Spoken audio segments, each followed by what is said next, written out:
Ditanyain sama investor itu kan berapa sih returnnya gitu kan, berapa sih kuponnya. Bener-bener gitu biasa kan. penasaran gitu ya, Iya. kalau investasi ini bakal return berapa ya. Bener, cuan gak gue Iya gitu bener. kan.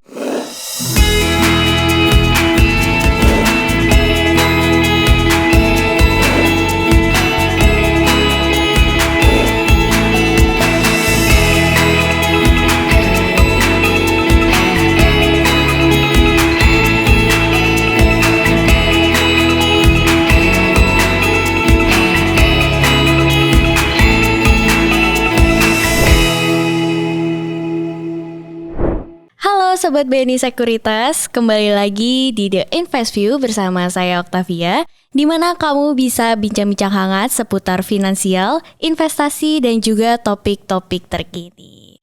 Wah, gimana nih kabarnya Sobi? Semoga kalian yang nonton dimanapun kalian berada dalam keadaan yang sehat dan baik ya. Amin. Nah, hari ini Invest View kembali lagi mau berbagi informasi seputar investasi yang pastinya menarik dan sangat bermanfaat buat Sobi semua.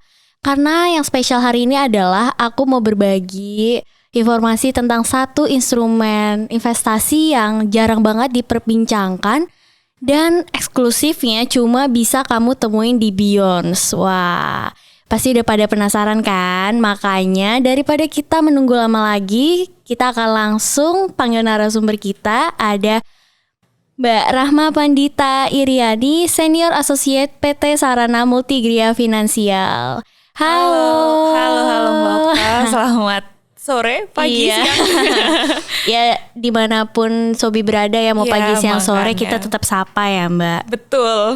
Kalau Mbak Dita sendiri gimana nih kabarnya? Alhamdulillah baik. Oke. Lagi seneng-senengnya WFO nih kebetulan. Oh, lagi semangat ya karena Lagi kan semangat. sekarang nih kita sudah mulai pulih ya kondisinya, Iya, jadi betul. lebih semangat. Hari ini pasti semangat dong mau berbagi informasi ke sobi-sobi di sini tentang instrumen investasi yang spesial banget. Betul kan? banget. Oke. Kalau gitu langsung aja ya, mungkin boleh di-spill nih kira-kira instrumen investasi apa sih yang cuma bisa kita temuin di Beyonce? Asik. Oke, jadi hari ini aku mau spill, kalau kata Mbak Okta, aku mau spill salah satu instrumen investasi yang kayaknya agak jarang diomongin ya Mbak Okta. Karena ini juga instrumennya eksklusif nih, dijual hanya di Beyonce, yaitu EBA Retail gitu Mbak. Oke. Udah pernah dengar EBA Retail belum nih? Mbak Okta udah pernah dengar EBA Retail belum? Dengar pernah, paham cuma sekilas, makanya hari ini aku mau cari tahu banyak hal nih sama Mbak Dita nih. Boleh. Mau coba-coba tanya apa tentang EBA Retail nih? Oke, kalau gitu deh. Kan sobi semua di sini siapa tahu juga masih penasaran atau baru dengar kali ya, EBA Retail. Apaan tuh? Mungkin mulai dari awal nih. EBA Retail itu apa sih sebenarnya? Nah, jadi EBA Retail itu mungkin kalau yang baru denger nih instrumen EBA Retail, makanan apa nih? Karena kan yang biasa diomongin saham, reksadana gitu ya Mbak. Nah, ini ada nih EBA Retail. Apa tuh gitu? Nah, sebenarnya EBA itu adalah sebuah singkatan Mbak Okta. Jadi singkatan dari efek beragun aset retail. Oke. Nah, efek itu adalah surat hutang, lalu beragun itu berjaminan, dan aset itu adalah sesuatu yang bisa diperjualbelikan gitu. Oke. Jadi sebenarnya kalau ditelaah lagi gitu ya, EBA Retail itu gampangnya mirip dengan obligasi. Obligasi kan surat utang juga tuh ya. Cuman kalau obligasi itu tidak ada underlying asetnya. Nah, kalau si EBA Retail ini dia punya nih, ada jaminannya. Jadi lebih aman lah gitu sih Mbak. Oke. Itu singkatannya EBA Retail. Oke. Kalau gitu tadi kan udah dijelasin sekilas soal EBA itu apa. Nah sekarang aku mau masuk lebih dalam lagi ya. Kira-kira apa yang memang membuat EBA Retail ini berbeda dari instrumen investasi lainnya? Oke, nah kalau gitu aku mungkin jelasin cara kerjanya EBA Retail dulu boleh. gitu ya. Jadi EBA Retail ini itu sebenarnya sebuah instrumen yang baru dijual ke investor retail tahun 2018 nih Mbak. Jadi memang tergolong baru di investor retail, cuman untuk instrumennya sendiri sudah diterbitkan oleh kita yaitu SMF gitu ya, dari tahun 2009 nih. Nah, kalau misalnya mau diruntut ceritanya dari SMF dulu nih ya, boleh nih aku kenalin penerbitnya gitu kan, biar lebih kenal gitu biar kan Sobi ya. juga tahu EBA Retail SMF apaan sih gitu kan. Iya betul, kebanyakan singkatan biar jelas semuanya boleh gitu kan. Banget, silakan. Jadi penerbitnya si EBA Retail ini yaitu adalah SMF alias PT Sarana Multigria Finansial Persero. Kalau kita SMF itu BUMN tapi di bawah Kementerian Keuangan. Nah, sebutannya beda nih. Kalau kita sebutannya adalah SMV alias Special Mission Vehicle. Jadi kita punya tujuan dan misi khusus. Dalam hal ini SMF itu misi khususnya adalah untuk membantu negara menyediakan rumah yang layak dan terjangkau bagi masyarakat. Gitu. Mulia sekali. Iya ya, ini makin bikin Sobi mungkin jadi kayak ternyata investasi gue berguna ya iya, gitu. Nah itu dia nih Mbak, mumpung disinggung. Jadi karena tujuannya kita itu adalah untuk menyediakan rumah yang layak tadi ya buat masyarakat di Indonesia. Caranya gimana nih SMF nyediainnya? Caranya dengan menerbitkan sebuah instrumen yaitu EBA SP dari kita berdiri sampai sekarang gitu.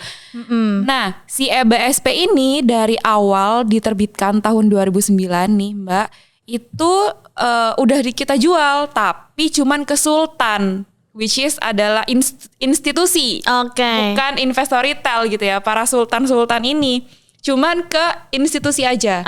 Sampai tahun 2018 ada arahan dari Bu Menteri, Bu Sri Mulyani. Ini EBA dijual dong ke investor retail biar masyarakat kita itu tahu nih ada instrumen lain selain saham, obligasi, reksadana, ada EBA gitu. Nah dari situ kita retailin lah di tahun 2018. Gitu Mbak. Berarti kalau untuk dijual secara retail itu baru ya. Nah kalau misalnya instrumen investasi baru pasti orang juga banyak nanyain nih kira-kira apakah investasi ini dijamin negara dan legalitasnya gimana? Itu gimana tuh? Boleh dijelasin nggak? Nah ini nih kalau dijamin negaranya karena kita bukan obligasi retail ya dan penerbitnya bukan negara, dalam hal ini adalah Kementerian Keuangan. Jadi kita nih nggak dijamin negara, cuman yang nerbitin EBA Retail ini kan SMF nih Mbak. SMF itu BUMN di bawah Kementerian Keuangan. Jadi kita diawasi langsung nih sama Kementerian Keuangan. Jadi kita juga nggak bakal macem-macem dong sama dana yang dipasrahkan investor ke kita gitu kan. Dan cukup trustworthy lah ya kita sebagai BUMN penerbit gitu kan. Jadi cukup aman. Dan tadi legalitas ya. Nah kalau dari segi legalitasnya itu juga para investor bisa cek di prospektus kita, di website kita juga ada di smfindonesia.co.id atau bisa juga dicek di IDX nih. Itu semua ada legalitasnya tentang EBA Retail di situ. Berarti emang walaupun tadi kan poinnya Mbak Dita bilang nggak dijamin negara secara langsung tapi ada lembaga yang menaungi dan lembaganya itu resmi dari pemerintah gitu. Betul, kan penerbitnya kita BUMN nih. Jadi langsung diawasin sama pemerintah. Jadi kayak tidak akan macam-macam gitu. Lebih lanjut lagi. Tadi kan Mbak Dita di awal sempat nyinggung nih kalau EBA Retail ini sebenarnya mirip-mirip sama obligasi ya, surat utang. Nah, kira-kira ada pemeringkatannya nggak sih sama kayak obligasi kan ada peringkat-peringkatnya tuh. Kalau EBA Retail gimana tuh?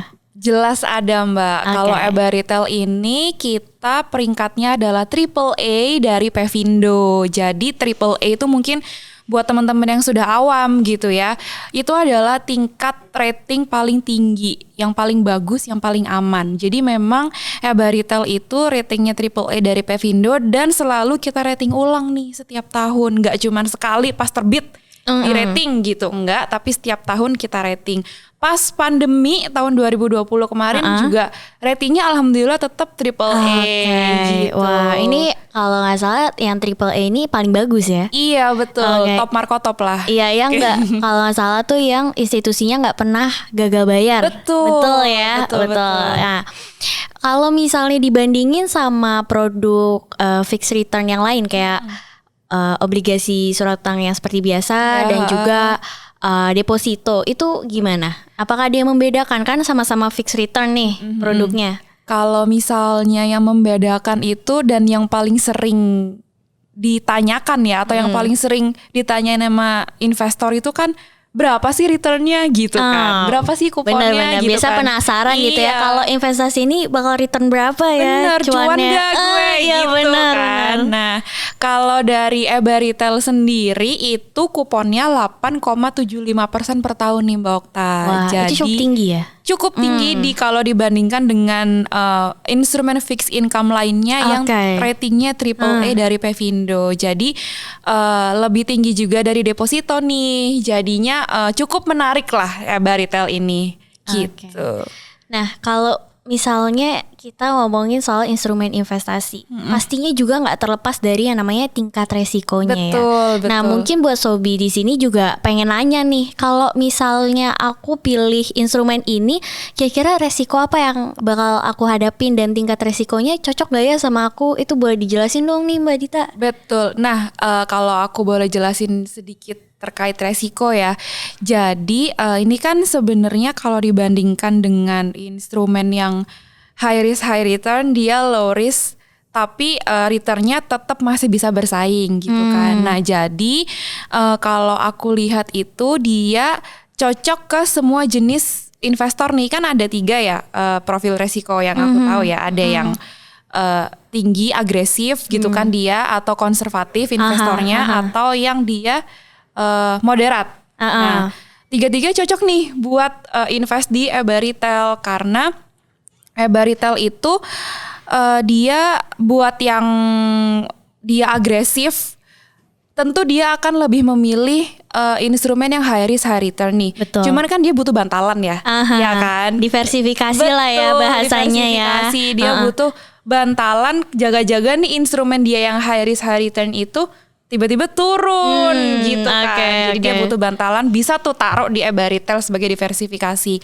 Yang kedua, kalau misalnya kamu investor yang moderat gitu ya. Nah, itu kamu juga bisa naruh di EBA Retail karena kamu nggak perlu ngeliatin, aduh nih grafiknya naik nggak, turun nggak gitu. Karena dia ya walaupun badai menghadang, hujan, banjir segala macam, tetap 8,75% yang dia dapat gitu kan. Begitu pula dengan investor dengan profil resiko yang satu lagi apa ya tadi? Yang konservatif. Iya, konservatif. Iya. Gitu Mbak. Nah kalau dari resikonya sendiri, jadi yang belum aku ceritain ini tentang EBA Retail, underlying asetnya ya. Underlying asetnya kita itu adalah tagihan KPR. Jadi tagihan KPR itu kan erat kaitannya dengan resiko gagal bayar. Betul banget. Ya kan, kredit macet mungkin gitu ya. ini yang juga ditakutin sama Sobi ya ke depannya. Nah, apalagi lagi pandemi saat ini gitu kan. Banyak yang kredit macet nih. Nah, tapi itu tenang aja karena EBA Retail ini itu dibuat dengan lapisan beratus-ratus lapisan ini nih mitigasi risiko nih. Jadi yang pertama dari kita pemilihan aset tagihan KPR untuk dijadikan underlying si EBA ini, kita milihnya udah dari berdasarkan 32 kriteria nih Mbak Okta. Jadi dari 32 kriteria itu udah jelas terpilah aset pool KPR yang benar-benar prime, yang benar-benar bagus untuk menjadi jaminannya EBA gitu kan. Lalu yang kedua, setelah dipilah dan dipilih, kita hitung karena kan tadi ya ada resiko gagal bayar. Betul. Nah, jadinya kita hitung kira-kira sampai berapa persen rasio gagal bayar yang akan ngefek ke investor. Gitu. Nah, rasionya itu kalau dihitung nyampe 40% dulu nih NPL-nya atau resiko rasio gagal bayarnya tuh harus sampai 40% dulu baru akan ngefek ke investor, baru akan terjadi gagal bayar ke investor gitu. Nah, tapi sampai saat ini alhamdulillah kita rasio gagal bayarnya masih di bawah 1% nih, di bawah 5% lah gitu. Karena kalau di atas 5% kita akan disentil nih sama OJK, dikasih surat cinta lah. Oh, dikasih surat cinta ya. Oke. Gitu, Mbak. Berarti memang udah dipersiapkan dan untuk resikonya udah sangat diminimalisir banget ya. Oke. Wah. Gitu. Aku kayaknya abis ini langsung transaksi. Boleh. Nah, kalau misalnya sekarang nih mungkin sobi-sobi yang penasaran gimana sih cara beli ABA Retail, mungkin dari Mbak Okta bisa spill nggak caranya beli ABA Retail di Beyond kayak gimana tuh Mbak? Nah, kalau beli ABA Retail itu kalian bisa langsung aja pertama tuh download aplikasi Beyond ya. Nah, bisa lewat desktop dan bisa juga lewat App Store atau enggak lewat Play Store buat pengguna Android. Dan kalau misalnya nih mau pilih instrumen ABA Retail itu udah ada tutorialnya di websitenya gitu ya. Betul Mbak. Jadi tinggal buka aplikasi, pilih instrumen mana yang mau kamu lihat, di situ nanti langsung ada tutorialnya gitu. Betul. Nah, karena aku mau cari tahu lebih lanjut lagi nih ya tentang ABA Retail. Kan kalau misalnya surat utang tuh ada pembagian kuponnya ya. Betul. Nah, kalau dari ABA Retail ini pembagian kuponnya apakah sama dengan obligasi yang seperti biasa atau ada pembedanya? Nah, kalau biasanya nih Mbak, obligasi itu kan pembagian kuponnya itu setiap bulan nih. Dan yang dibagiin itu hanya kuponnya aja. Oke. Kan? Nah, kalau si ABA Retail ini dibagiinnya tiap 3 bulan.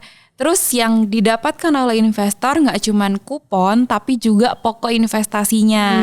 Kenapa kayak gitu? Karena tadi kan yang menjadi underlying aset dari EBA itu adalah tagihan KPR ya Mbak Okta. Nah, tagihan KPR itu kan kita nih sebagai debitur KPR, misalnya Mbak Okta sebagai debitur KPR, kalau ngangsur nih ke bank setiap bulannya, yang dibayarkan itu kan nggak cuman bunganya aja kan, tapi dia Mbak Okta juga akan membayar pokok hutang.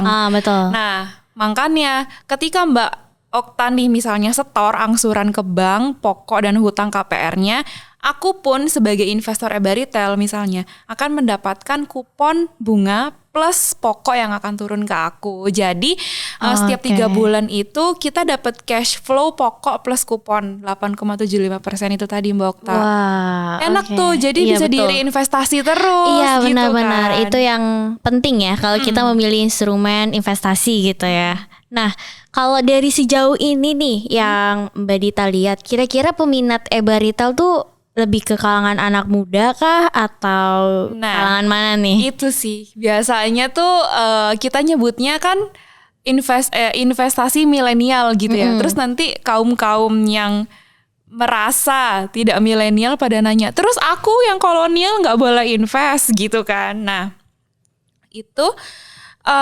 tenang aja. Sebenarnya investasi di ABA Retail itu boleh kok semua umur asal sudah bisa untuk berinvestasi ya, which is dia udah punya KTP gitu kan.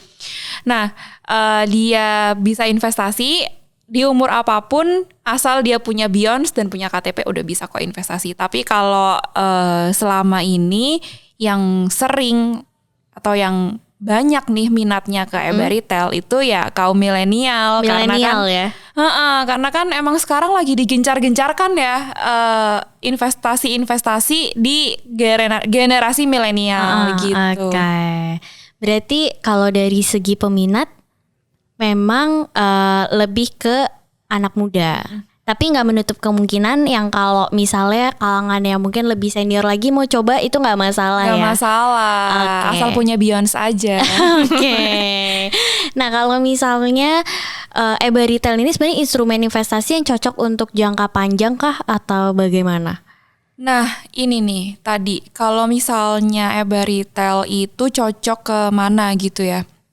Sebenarnya karena kupon kita per tahun ya Mbak Okta 8,75% itu kan dibagikan 3 bulan tapi kan PA nih per tahun. Jadi memang lebih cocok untuk investor-investor yang dia itu mau berinvestasi jangka panjang. Jadi biar dia ngerasain kuponnya keseluruhan nih 8,75%. Apalagi kalau investor ini itu sudah memiliki dana yang diinvestasikan itu ada kegunaannya. Misalnya nih, aku mau nikah 3 tahun lagi. Nah, itu cocok nih buat ditaruh. Ya dari aku taruh di Abaritel aja, kuponnya 8,75, berarti 3 tahun lagi kalau gue invest segini, gue dapat segini nih, gitu kan.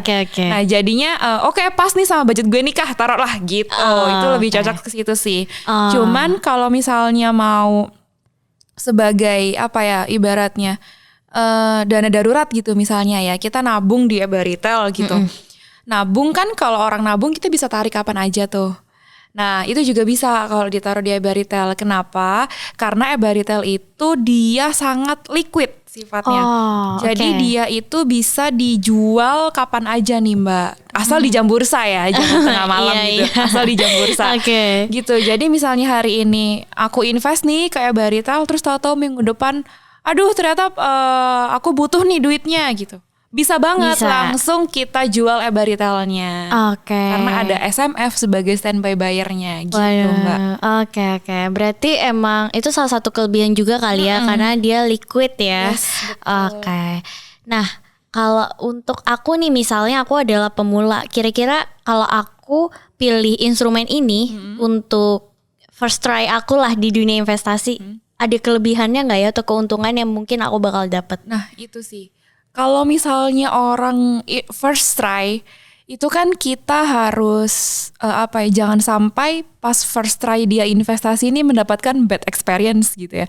Kalau misalnya investasi di instrumen apapun itu boleh, cuman kita harus tahu nih sebenarnya, harus tahu tujuan investasi kita itu untuk apa sih sebenarnya. Kita first try buat invest ini untuk emang mau coba memberanikan diri kah, atau mau nyoba investasi biar nanti buat duitnya bisa buat bayar kuliah atau kayak gitu-gitu nih. Nah, itu tuh kita harus define dulu tujuannya kayak gimana sebelum kita investasi ke suatu instrumen.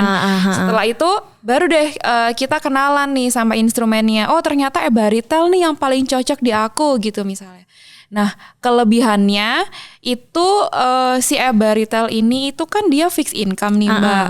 Jadi buat first try yang emang masih awam dengan dunia investasi, masih belum terlalu jago gitu ya buat menganalisis sebuah instrumen, dia bisa nih langsung beli Abaritel. Kenapa? Karena Abaritel itu nggak volatile ya, dia fix kan. Jadi berapapun pokok investasi yang dia taruh di Abaritel nggak akan turun.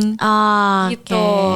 Berarti kalau yang bisa aku simpulkan itu, pertama kembali lagi ke profil resiko kita masing-masing sebagai pemula, dan kedua masih bisa direkomendasikan untuk orang-orang yang mungkin baru masuk ke dalam dunia pasar modal ya, investasi pasar modal, karena ini termasuk yang aman dan mungkin gak bikin dak-dikduk kali ya.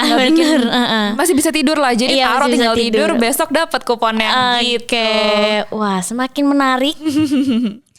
Karena semakin menarik juga, dan aku kayaknya pengen coba juga nih ya. Aku mau tanya dong, kira-kira kalau misalnya aku mau transaksi Abaritel itu ada minimal ininya gak sih? Minimal ada transaksinya? Pastinya. Cuman minimal transaksi kita kecil banget nih Mbak. Makanya tuh aku bilang cocok buat yang first try. Karena cukup dengan 100.000 aja, 100.000 doang itu kita bisa langsung invest di Abaritel. Jadi gak perlu modal yang gede-gede, nggak perlu nyiapin modal yang banyak gitu ya. 100.000 ya udahlah, nggak ngafe sehari bisa tuh invest, iya. Gitu. Jadi kayak budget buat ngopi 1 minggu ditaruh di Abaritel. Iya, biar returnnya makin cuan. Biar ngomongin minggu depan soal ngopi 2 kali lipat. Kalau ngomongin soal cuan, aku jadi pengen tahu juga nih. Apa tuh? Kira-kira strategi biar aku bisa investasi maksimal di Abaritel biar cuan itu gimana ya? Ada nggak nih? Tolong dong, mungkin sobi di rumah nih juga penasaran nih soalnya nih Mbak Dita. Oke, kalau strategi cuan itu balik lagi ke tujuan investasi masing-masing orang ya. Kayak tadi tujuan aku mau nyoba doang, ya udah cuan alhamdulillah, nggak cuan jangan sampai gitu ya. Atau kalau yang bener-bener gue harus cuan 10% nih soalnya gue tahun depan mau nikah, kayak gimana. Nah itu bisa nih diakalin kayak gini. Karena kita itu fix rate 8,75% per tahun. dengan pengembalian pokoknya pokok plus kuponnya 3 bulan sekali. Nah, setiap investor menerima pokok dan bunganya setiap 3 bulan itu, kalau dia mau lebih cuan lagi, otomatis kan pokok investasinya harus ditambah nih. Ya kan? Jadi ketika aku nih misalnya aku invest di eBaritel, terus aku 3 bulan lagi aku dapat kupon plus pokok investasi aku. Nah, supaya aku bisa lebih cuan lagi, aku beliin lagi nih eBaritel. Jadi ketika aku beliin lagi eBaritel atau bahasa kerennya tuh reinvestasi di eBaritel gitu ya. Itu pokok investasi aku kan akan bertambah.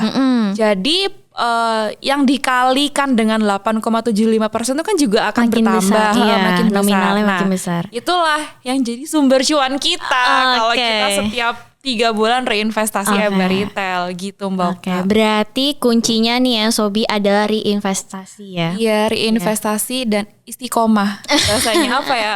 Konsisten ya, pokoknya reinvestasi dan konsisten ya. Betul. Jangan cuma sekali coba dapet cuan udah seneng, ya udah deh cukup gitu ya. Nah, sebelum aku menutup perbincangan kita hari, kira-kira ada nggak yang Mbak Dita mau sampai nih ke Sobi-Sobi? Udah closing statement aja nggak kerasa ya. Iya. Yang mau aku sampein ini sih Mbak, kalau kita mau investasi gitu ya, jangan FOMO.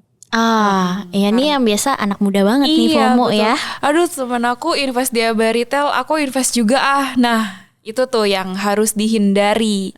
Karena investasi itu kan sifatnya pribadi ya. Maksudnya adalah harus disesuaikan dengan tujuan kita nih. Kita investasi tujuannya buat apa sih? Buat belajar kah? Atau buat kuliah? Atau buat nikah? Atau buat pacaran misalnya. Nah, itu disesuaikan tuh. Otomatis kalau kita tahu tujuan kita apa, kita bisa lebih memilih instrumen apa nih yang cocok buat kita. Nggak, misalnya nih, ternyata eBaritel nggak cocok nih buat aku, tapi cocoknya misalnya obligasi gitu. Ya boleh, silahkan gitu. Tapi nanti ketika dia, ternyata obligasi kurang nih cuannya, apa coba ke eBaritel, ya boleh silakan. Gitu. Yang penting kita harus tahu tujuan investasi kita itu untuk apa, terus kita bisa mentoleransi resikonya nggak sih? Nah itu jadi jangan apa sih bahasanya? Jangan mentang-mentang habis nonton ini langsung yaudahlah beli aja langsung eBaritel. Tanpa cari tahu lebih lanjut gitu langsung, ya. Mending cari tahu dulu nih eBaritel itu instrumen kayak gimana sih gitu. Nah, cari tahunya bisa ke Beyond atau ke Instagramnya kita nih Mbak. Promosi dikit ya. Boleh banget, boleh banget. Promosi dikit. Nah, jadi si eBaritel itu punya nih Mbak Instagram @invesseries. Nah, di situ tuh kalau misalnya sobi-sobi penasaran tentang eBaritel lebih lanjut, bisa cek ke Invesseries. Di situ banyak banget informasi yang kita share tentang eBaritel sebelum mencoba berinvestasi di eBaritel. Kayak gitu Mbak. Sobi dicatat ya, jangan cuma dengerin aja, tetap pelajarin dan jangan lupa dipraktekin informasi yang udah dibagiin sama Mbak Dita hari ini. Betul. Oke, kalau gitu aku mau ucapin terima kasih buat Mbak Dita. Sama-sama Mbak Okta. Buat waktunya dan kesempatannya ngobrol-ngobrol bareng, karena jujur dari tadi dengerin Mbak Dita jelasin nih tentang eBaritel, aku tuh yang dari pengetahuannya awam jadi lebih paham gitu tentang instrumen satu ini yang memang ternyata peluangnya cukup besar ya, apalagi untuk jangka panjang nih. Iya, terlebih untuk jangka panjang dan yang tahu duitnya itu mau dipakai buat apa gitu. Oke. Kalau gitu terima kasih Mbak Dita. Dan terima kasih juga buat Sobi semua yang udah nontonin video ini sampai akhir. Jangan lupa like, comment, dan subscribe YouTube-nya BNI Sekuritas supaya kamu gak ketinggalan nih episode The Invest View yang selanjutnya. Dan perlu diketahui juga kalau Invest View juga bisa kamu dengerin di Spotify. Jadi mungkin kamu sambil lari pagi atau sambil kegiatan yang lain masih bisa dengerin episode Invest View. Nah, jangan lupa juga buat follow sosial medianya BNI Sekuritas. Ada di Instagram, Facebook, dan juga Twitter. Kalau gitu untuk kalian semua jangan lupa tetap jaga kesehatan fisik, tetap jaga kesehatan finansial, tetap berinvestasi dan investasinya bareng BNI Sekuritas. See you Sobi. Terima kasih ya Mbak Okta. Terima kasih. Terima kasih InvestView.